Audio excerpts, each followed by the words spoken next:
Princípios 6 e 7. Atman Buddhi, o Espírito. Completando o pensamento da última sessão, olharemos primeiro para Atman Buddhi em sua conexão com Manas, e então passaremos a uma visão um pouco mais geral dele como a monada. A concepção melhor e mais clara da trindade humana, Atman Buddhi Manas, será encontrada em A Chave para a Teosofia, na qual H.P. Blavatsky dá as seguintes definições. O eu superior é Atman, o inseparável raio do eu único e universal.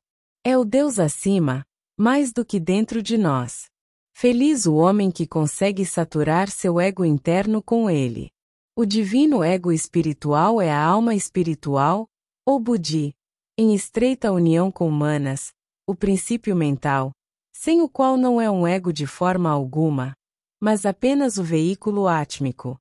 O ego interior ou superior é Manas, o assim chamado quinto princípio, independentemente de Buddhi.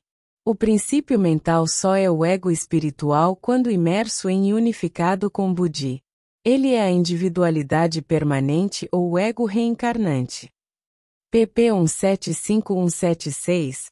Atman deve ser considerado então como a parte mais abstrata da natureza humana, o alento que precisa de um corpo para sua manifestação. Ele é a única realidade, que se manifesta em todos os planos, a essência do que todos os nossos princípios são apenas de aspectos. A existência eterna única, de onde vêm todas as coisas, que encarna um de seus aspectos no universo, da qual falamos como sendo a vida única, esta existência eterna irradia-se como Atman, o próprio eu do universo e também do homem, seu núcleo mais interno, seu próprio coração, aquilo de que todas as coisas são herdeiras. Em si incapaz de manifestação direta nos planos inferiores, embora seja aquilo sem o que nenhum dos planos inferiores poderia vir à existência, reveste-se de Buddhi, como seu veículo, ou meio para a manifestação ulterior. Buddhi é a faculdade de cognição, o canal através do qual o conhecimento divino chega ao ego, é o discernimento do bem e do mal, também a consciência divina, e a alma espiritual, que é o veículo de Atman, doutrina secreta, volume 1, p. 2. Ele é frequentemente chamado de o princípio do discernimento espiritual. Mas Atman Buddhi, um princípio universal, precisa individualizar-se antes que a experiência possa ser tida e a autoconsciência alcançada. Assim o princípio mental é unido a Atman Buddhi, e a trindade humana se completa. Manas se torna o ego espiritual somente quando imerso em Buddhi.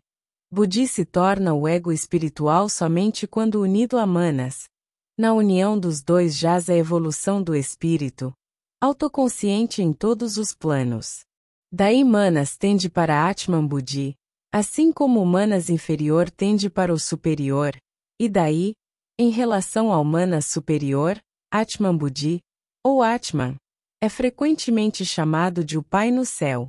Como o próprio Manas superior é ele mesmo descrito desta forma em relação ao inferior. O Manas inferior ganha experiência para levá-la de volta à sua fonte. O Manas superior armazena o ganho através de todo o ciclo de reencarnação. Buddhi se funde com o Manas superior, e estes, penetrados pela luz átmica, una com aquele eu verdadeiro, a trindade se torna uma unidade, o espírito fica autoconsciente em todos os planos, e o objetivo do universo manifesto é alcançado. Mas nenhuma de minhas palavras pode presumir explicar ou descrever o que está além da explicação e além da descrição.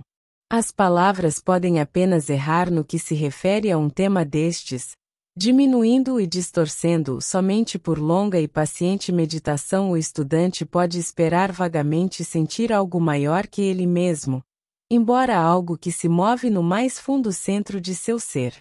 Assim como ao olharmos firmemente para o pálido céu crepuscular, lá aparece depois de um momento, debilmente e muito distante, o suave brilho de uma estrela, Assim, ao olhar paciente da visão interior pode surgir o tênue raio da estrela espiritual, ainda que só como uma mera sugestão de um mundo muito remoto.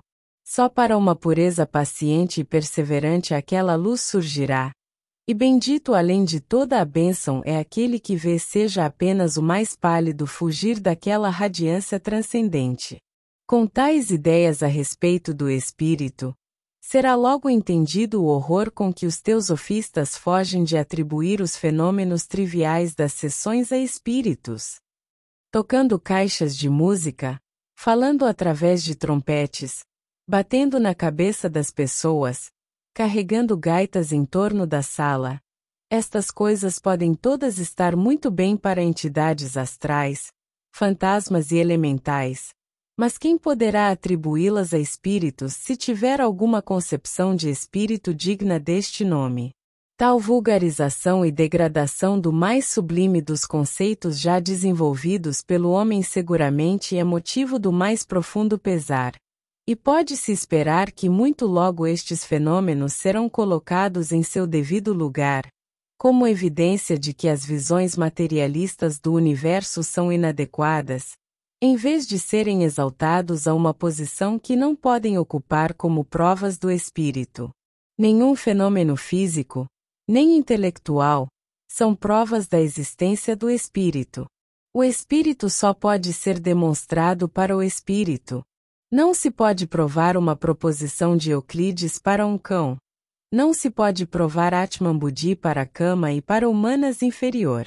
À medida que subirmos, nossa visão se ampliará, e quando estivermos no topo da montanha sagrada os planos do espírito se estenderão diante de nossa visão aberta.